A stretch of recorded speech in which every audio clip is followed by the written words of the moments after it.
안녕하세요. 서영선 목사입니다. 아프리카 차드 사역이 4주간 연기가 됐습니다. 현지 코로나 사정이 좀 좋지 않아서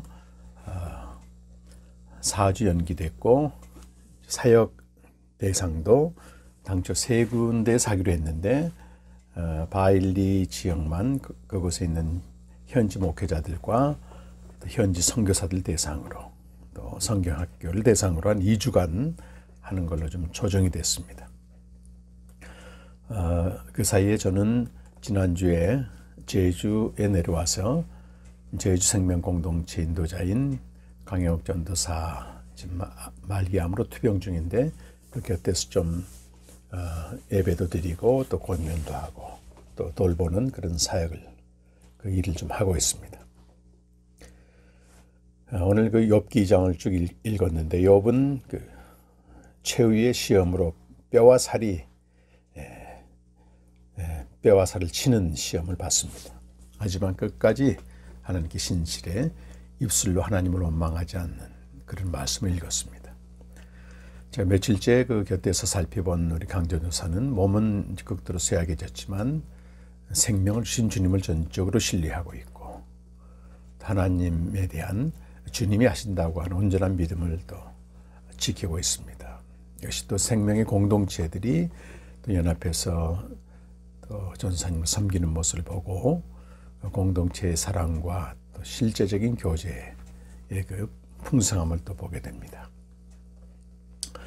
계속 주님이 일하시도록 기도를 부탁드리겠습니다. 오늘은 그 마태복음 묵상 9장 27절에서 38절까지 말씀으로 좀 은혜를 좀 나누려고 합니다.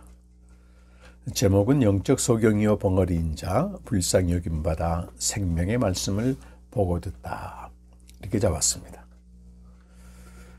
그 마태복음 그 4장 23절과 오늘 그 뒷부분에 있는 9장 35절은 예수 그리스도의 공생의 사역을 요약하여 진술하고 있습니다. 그것은 크게 3가지인데, 말씀을 가르치시고, 하나님 나라의 복음을 전파하시고, 모든 병과 모든 약한 것을 고치신 사역입니다. 티칭, 프리칭, 힐링이라고 이렇게 요약을 할 수 있겠습니다. 자, 이 3가지 그 사역 중에서 가장 본질적인 것은 2번째, 하나님 나라의 복음을 전파하는 것, 프리칭하는 것입니다. 그리고 그가 가르치시는 말씀과 치유가 표상하고 있는 여러 행위들은 하나님 나라를 전파하는 그 2차원의 사역이라고 할 수 있습니다. 마태복음 4장 23절의 요약 진술에 이어서 5장에서 7장은 산상수훈의 말씀입니다. 그리고 8장에서 9장은 하나님 나라의 예시이고 또 메시아적 예언의 성취로서 10가지 행위가 나옵니다. 병을 고치고 귀신을 쫓아내고 여러 가지 기적과 죄사함의 이런 행위들이 나오고 있습니다. 이 전체 단락은 다시 9장 35절에서 요약 진술되고, 이제 그 나라의 복음을 전파할 일꾼을 보내는 것으로 끝이 납니다. 그리고 이어지는 10장은 하나님 나라의 일꾼으로서 제자들을 파송하게 됩니다. 자, 중요한 것은 예수님의 그 치병, 병을 고친 병고침이나 축기, 귀신을 쫓아내는 것이나 기적 과 같은 여러 행위는 역사적 사건을 넘어선 계시의 사건이라고 할 수 있습니다. 곧 하나님 나라를 계시하는, 또 하나님 나라를 보여주는 영적인 사건입니다. 보통 역사적 사건은 특정한 시간과 공간의 가치입니다. 하지만 계시의 사건은 영원한 현재라고 할 수 있습니다. 곧 예수께서 행하신 신체적인 치유는 영원한 계시의 어떤 실증적인 사건인 것입니다. 이것은 보이지 않는 하나님 나라를 보이는 사건으로 예시하는 겁니다. 그래서 이 신체적 치유에만 한정시키면 굉장히 잘못된 해석이 될 수 있겠습니다. 물론 오늘날에도 사람이 할 수 없는 신체적인 치유를 하나님이 하시곤 합니다. 하지만 이런 치유는 어떤 은사적인 계시이고, 은사로서 계시이고, 은사로서 기적이고 계시로서 기적은 아닙니다. 은사적 기적이 있고 계시로서 기적이 있죠. 다시 말해 은사적으로 어떤 사람은 오늘날도 치유받기도 하고 또 어떤 사람은 치유받지 못할 수도 있습니다. 그런데 이런 사건들, 예수 그리스도의 계시적인 사건을, 병고침의 사건을 역사적으로 환원시키면, 다시 말해 오늘날도 그 일이 벌어진다고 하는 이렇게 받아들이게 되면 기독교 신앙을 매우 왜곡하게 되는 것입니다. 그래서 만일 기독교가 기적이나 능력이나 신유나 어떤 축기의 방향으로 치우치게 되면 이것은 신앙의 본질을 외면한 채 미신적인 종교로 전락해버리고 맙니다. 우리 한국교회 이런 면이 없잖아 있습니다. 자, 기독교 신앙의 본질은 이런 기적이나 능력, 신유, 축기의 방향으로 가는 게 아니고 생명을 얻은 성도가 삼위 하나님과 교제에 이르는 데 있습니다. 생명의 교제에 있습니다. 곧 하나님과의 개인적이고 인격적인 교제를 통해서 세상으로 하여금 그리스도를 보게 하는 데 있는 것입니다.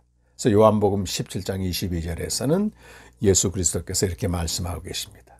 곧 내가 그들 안에 있고 아버지께서 내 안에 계시어 그들로 온전함을 이루어 하나가 되게 하려 함은 아버지께서 나를 보내신 것과 또 나를 사랑하심 같이 그들도 사랑하신 것을 세상으로 알게 하려 함이로소이다. 아멘입니다.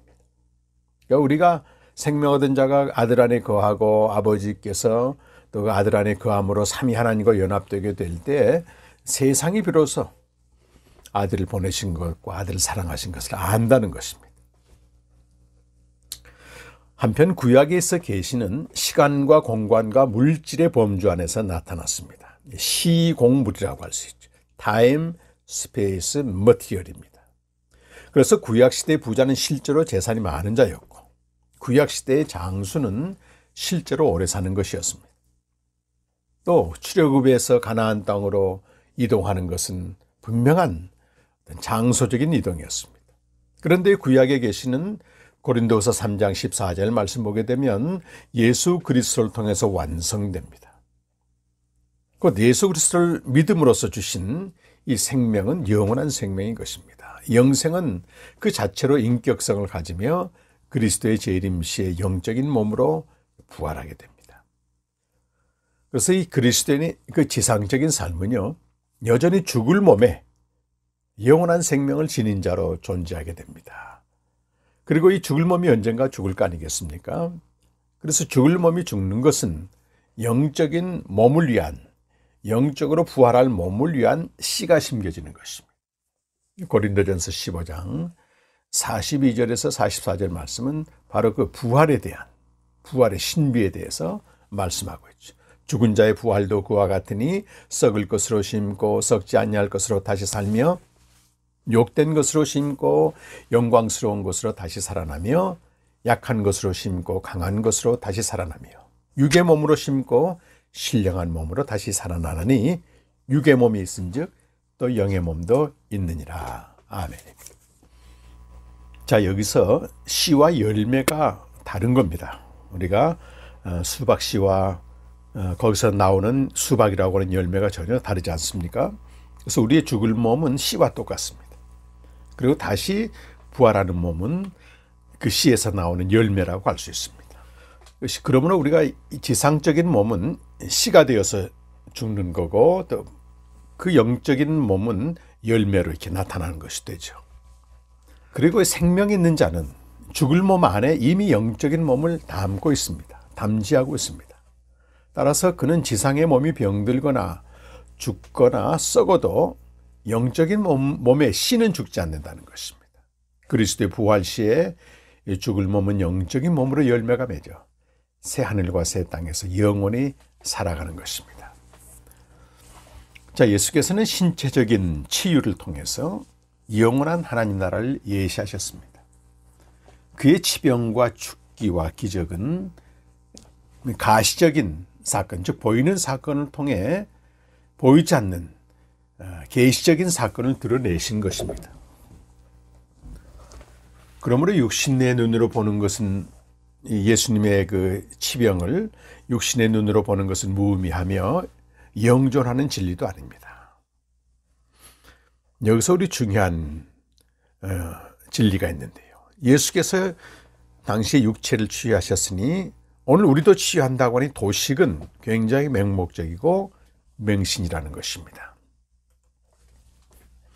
예수의 계시적인 사건으로 보게 되면 영생을 얻어 하나님 나라가 그 안에 임한 자는 그의 육체의 상태가 어떠하든 이미 온전케 된 자, 치유받은 자입니다. 그는 그리스도 예수 안에서 새로운 피조물이고 완전히 치유받은 자입니다.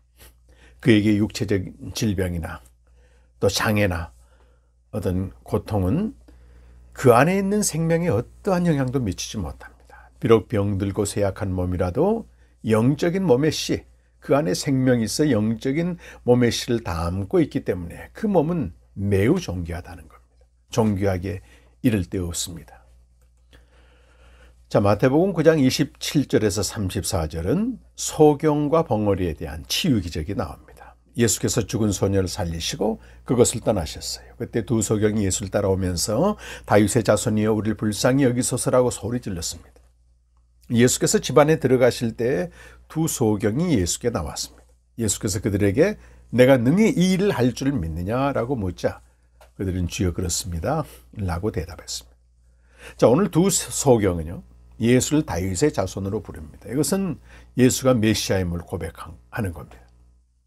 그렇다면 그들이 고백한 바 예수가 메시아임을 믿는 의미가 무엇이겠습니까? 그것은 예수님만이 모든 것을 행할 수 있는지 아는 것입니다. 그래서 예수님이 그렇게 물으셨고 이들은 예 그렇습니다. 예 주님 뭐로 대답합니다. 물론 예수님이 모든 걸 할 수 있다고 하는 이 말씀은 인간의 소원대로 무엇이나 이루어지는 마술적인 능력이 아니고 주의 뜻대로 이루어지는 그 능력입니다. 이것은 8장 2절 3절에 있는 그 나병 환자의 고백을 통해서도 알 수 있습니다. 오늘 이 두 소경은 예수님을 향해 주여라고 부릅니다. 주님이라고 부릅니다. 이 마태복음에서는 믿는 자만 예수를 주로 부릅니다. 그리고 예수께서 그들의 눈을 만지시고 내 믿음대로 되라라고 하셨습니다. 그러자 그들의 눈이 밝아졌습니다. 예수께서 그들에게 침묵을 명하셨으나 그들은 온 땅에 예수의 소문을 뻗드립니다. 자, 아까 그 서론 부분에서도 말씀드렸지만 예수께서 소경의 눈을 뜨게 하신 것은 실제로 신체적으로 일어난 역사적 사건입니다. 하지만 영혼의 시간에서는 계시적인 사건입니다. 계시적인 사건, 영적인 사건이라고 할 수 있습니다.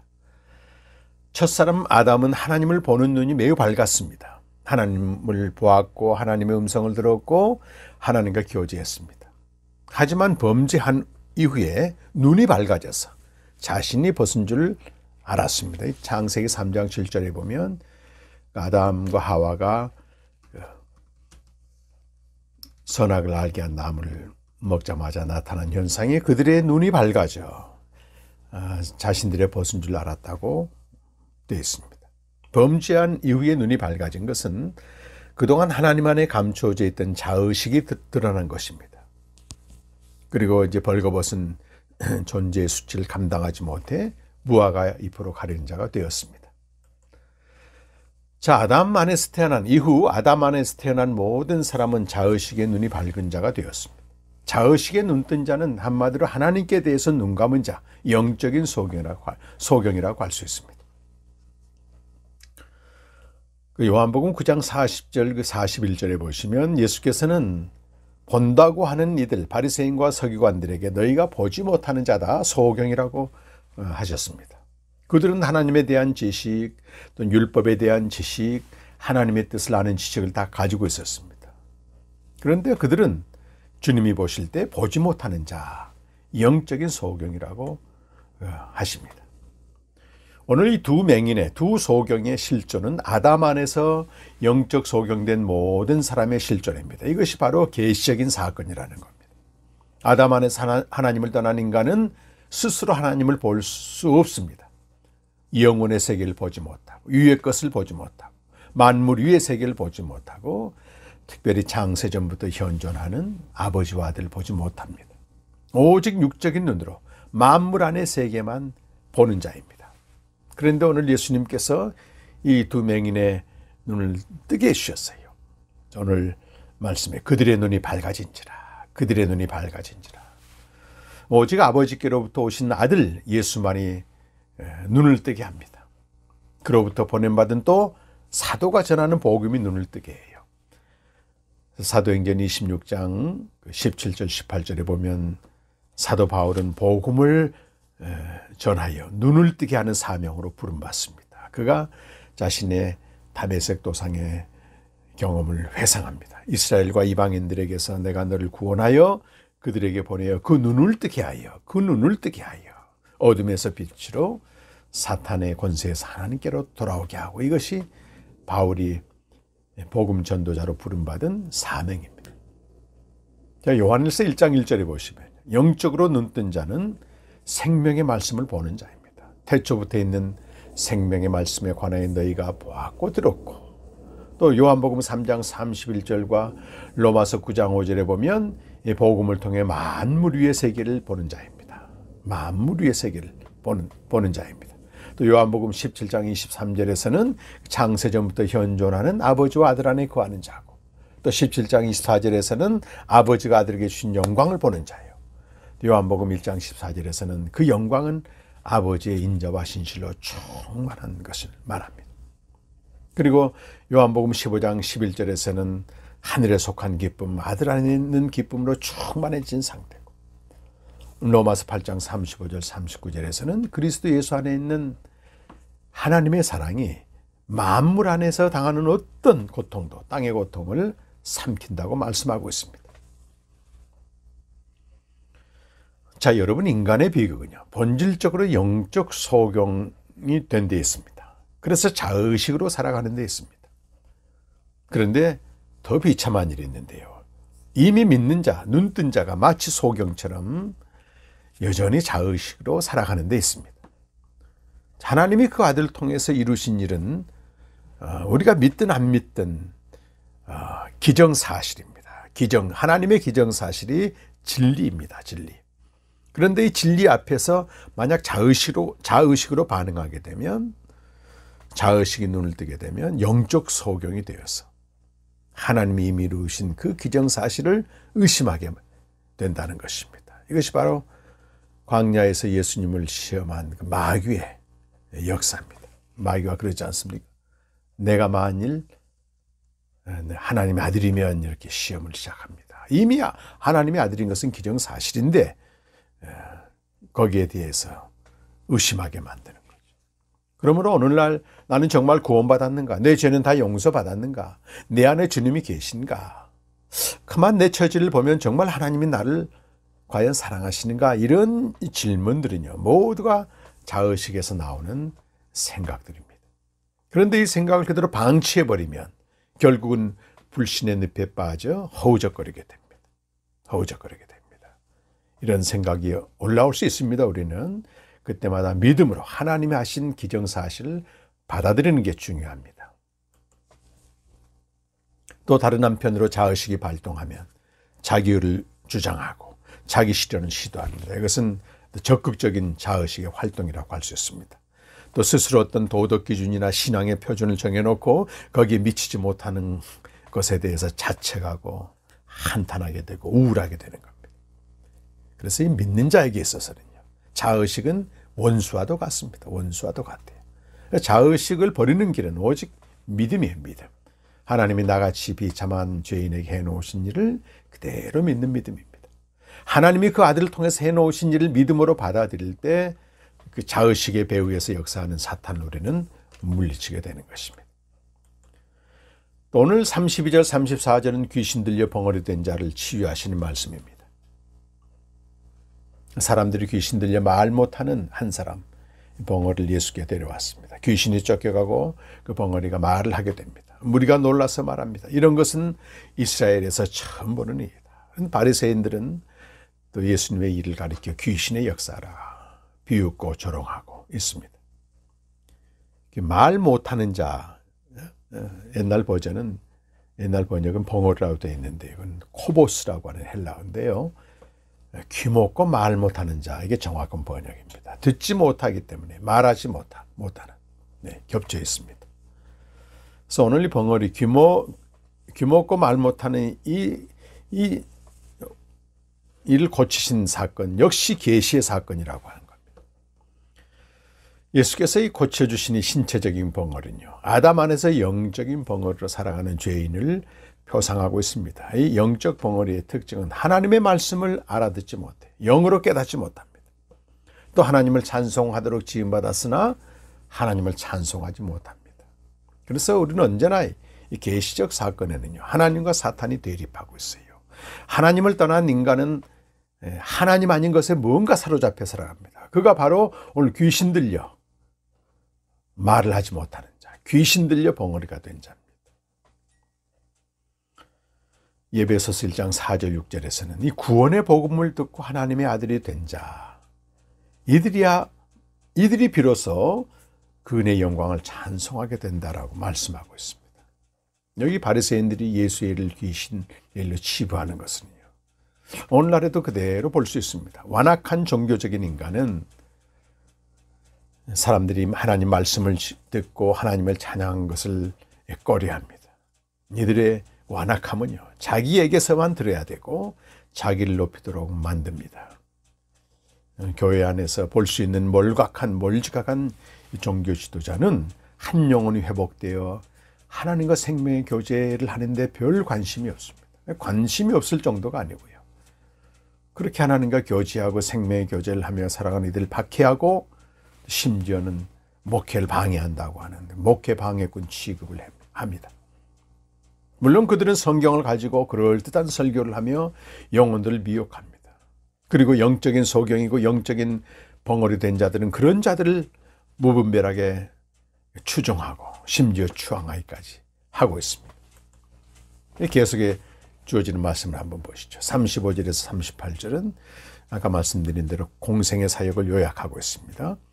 티칭, 가르치시고, 또 프리칭, 하나님 나라 복음을 전파하시고, 그 모든 약한 것과 모든 병든 자를 고치시니라, 힐링. 그리고 이어지는 36절에서 38절은 목자 없는 양들을 위해 추수할 일꾼을 보내달라고 기도하라고 하십니다. 자, 예수께서 하나님 나라의 복음을 전하시면서 이 무리를 보시고 불쌍히 여기시는데 마치 목자 없는 양같이 그들이 고생하고 기진하고 있기 때문이다라고 말씀하고 있습니다. 이게 불쌍히 여기다의 헬라어는 스플랑크니조마이라고 하는 말인데, 내장, 소위 창자가 뒤틀리고 진동하는 상태를 말합니다. 이것이 공관복음에 12번 나오거든요. 오장육부가 뒤틀리는 연민과 동정심을 뜻합니다. 예수님이 무리를 그렇게 불쌍히 여기세요. 고생하다, 이 말은 양이 가시밭길을 가다가 가죽이 찢기고 벗겨진 상태를 말하고, 기진하다, 그 말은 기진맥진한 상태입니다. 양이 길을 찾지 못하고 유리방황하다가 결국은 지쳐있는 상태를 말합니다. 사실 예수님 당시 지도자를 자처하는 많은 목자가 있었습니다. 그러나 하나님의 나라의 복음을 듣지 못하고 영생의 말씀을 듣지 못하는 자들은요, 목자 없는 양들입니다. 목자 없는 양들. 이들은 영혼의 세계를 보지 못하는 영적인 소경이고 생명의 복음을 듣지 못하는 영적인 벙어리입니다. 그들에게 유일한 목자가 누구겠습니까? 그분은 바로 하나님 나라의 복음을 전하시는 예수 그리스도이십니다.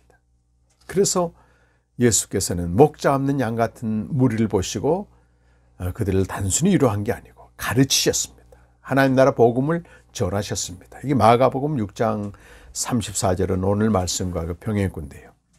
예수께서 나오사 큰 무리를 보시고 그 목자 없는 양 같음으로 인하여 불쌍히 여기사 이에 여러 가지로 가르치시더라.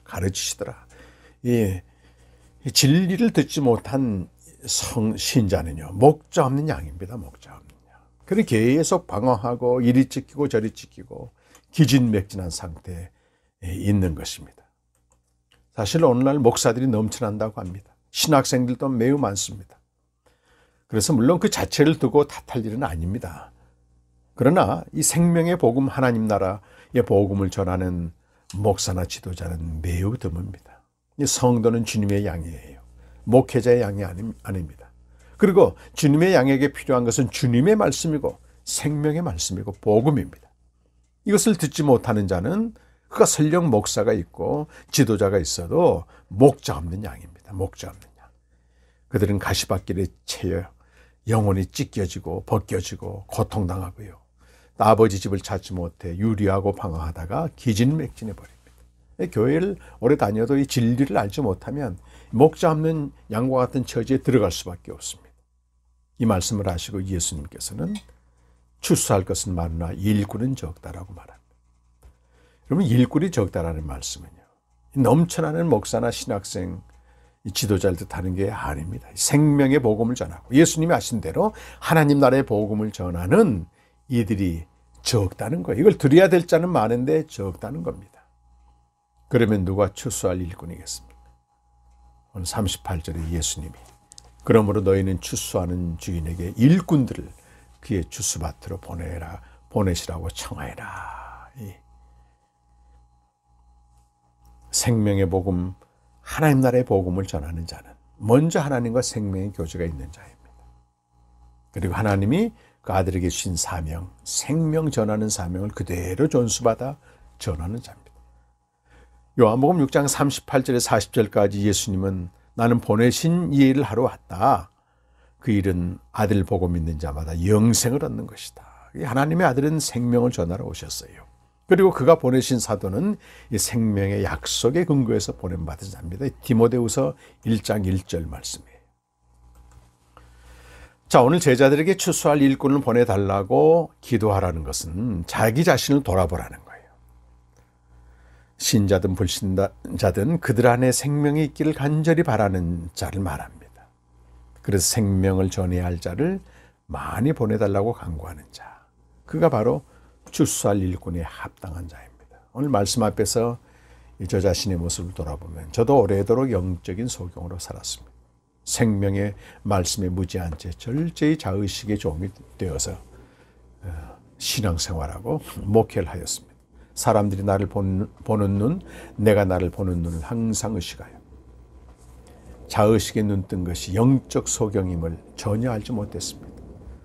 소경이 소경을 인도하는 자였습니다. 또 저는 영적인 벙어리였습니다. 생명의 말씀을 알아듣지 못하는 그런 자였습니다. 설교를 하였으나 진리의 영이 아닌 내 마음에서 나오는 것으로 했어요. 마음에서 나오는 걸로 성경을 보게 되면요, 뭐 그럴듯합니다만 전부 사람에게서 나온 말입니다. 갈수록 완악한 종교 지도자가 되어가고 성도들의 영혼에 대해서는 무관심한 채 그저 보이는 조직교회에 충성하기만을 원했습니다. 결국 이 목회는요, 저의 야망을 채우는 수단이 되었어요. 참 돌아보면요, 영적인 소경이고 영적인 벙어리 된 자로서 목회하는 것이 얼마나 참담한지 모르겠습니다. 그때 당시는 알지 못해. 눈이 떠지고 귀가 열리고서야 알았습니다. 그런데 내 주께서 그런 자를 목자 없는 양처럼 여기시고 불쌍히 여기셨습니다. 저 자신이 가시밭길에 찢기고 벌거벗겨졌고 길을 알지 못해 기진맥진에 있었는데 그런 자를 불쌍히 여기시고 생명의 말씀을 영으로 듣고 보게 하셨습니다. 영혼의 세계를 보게 하신 겁니다. 역사적 사건이 아닌 계시적인 사건으로 예수님의 사건을 보게 되었습니다. 오늘 말씀을 잠잠히 묵상하면서 이 시대 목사들이 넘쳐나지만 정말 추수할 일꾼은 심히 적다. 새 포도주를 설령 받았어도 낡은 부대에 그냥 섞어버리고 만다. 땅의 일, 사람의 일을 구하는 이들은 많지만 생명의 복음을 알고 그 복음을 그 생명으로 치열하게 살아가면서 그 나라의 복음을 전하는 이들이 극히 적다는 것입니다. 그래서 오늘 예수님의 기도는 오늘 저에게도 또 생명의 복음을 아는 우리 성도들에게도 간절합니다. 추수할 일꾼을 보내주소서. 목자 없는 양 같은 무리를 보며 그 주님의 심정으로 내장이 막 흔들리는 애간장을 녹이는 것입니다. 우리 강전사의 그 쇠약한 몸을 대하면요, 육신의 눈으로만 보게 되면 굉장히 절망합니다.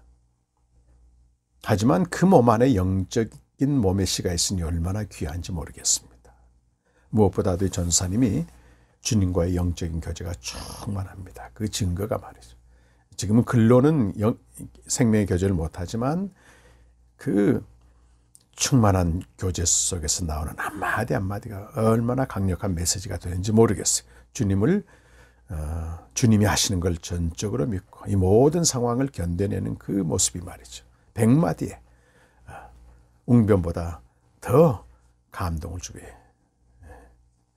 영을 감화시킵니다. 간병하는 가족들이나 돌보는 공동체의 지체들은 전사님의 몸을 갓난아이 몸처럼 소중히 다룹니다. 그걸 통해서 이 생명의 공동체로서의 실제를 보게 되고 생명의 공동체에 베푸시는 은혜가 얼마나 놀랍고 부유한지 보게 됩니다. 무엇보다 영적인 생명이 그 안에 있고 영적인 몸의 씨가 그 안에 있기 때문에 그는 이미 온전한 자고 치유받은 자고 이걸 고백하게 됩니다. 오늘날 추수할 일꾼이 적습니다. 그런데 한 10여 년간 우리 강전사님은 생명의 복음을 위해 정말 잘 준비시키신 여정입니다. 또 이미 그를 통해서 많은 이들이 생명을 알고 또 부유함을 누리고 있습니다. 제가 며칠 전 강전사님과에게 말씀을 나누다가 목자 잃은 양 얘기를 했더니 제 얘기를 듣다가 한참을 흐느낌이 오세요. 소리도 내면서. 오늘날 교회를 생각하니까 그렇다는 거예요. 목회자들이 한 영혼에 대해서는 별로 관심이 없고 그냥 교회 자체만을 위해서 목양하는 걸 직접 현장에 들어가서 봤기 때문에 전사님의 애간장을 녹이며 흐느끼는 눈물이 다가오게 됩니다. 그래서 오늘 말씀을 보면서요. 주님께서 이 여정의 눈물을 보시고 정말 그를 일으켜 세워주셔서 추수할 일꾼으로 삼으시길 간절히 기도했습니다. 이것은 계시적인 기적은 물론 아닙니다. 하나님 은사로서 이 여정을 일으켜 세워주셔서 이 시대에 희귀한 추수한 일꾼으로 삼아주시기를 간절히 기도하고 또 공동체도 같은 마음으로 전사님을 위해서 기도하고 있습니다. 여러분도 함께 어떤 개인적인 어떤 욕망을 위한 삶이 아니고 이 시대에 생명의 복음을 전해야 될 자가 희귀한데 그 일을 위해서 여정을 하나님께서 붙들어 주시고 소생시켜 주시고 또 그 생명을 연장시켜 주시기를 함께 기도해 주시길 간절히 부탁드리겠습니다. 감사합니다.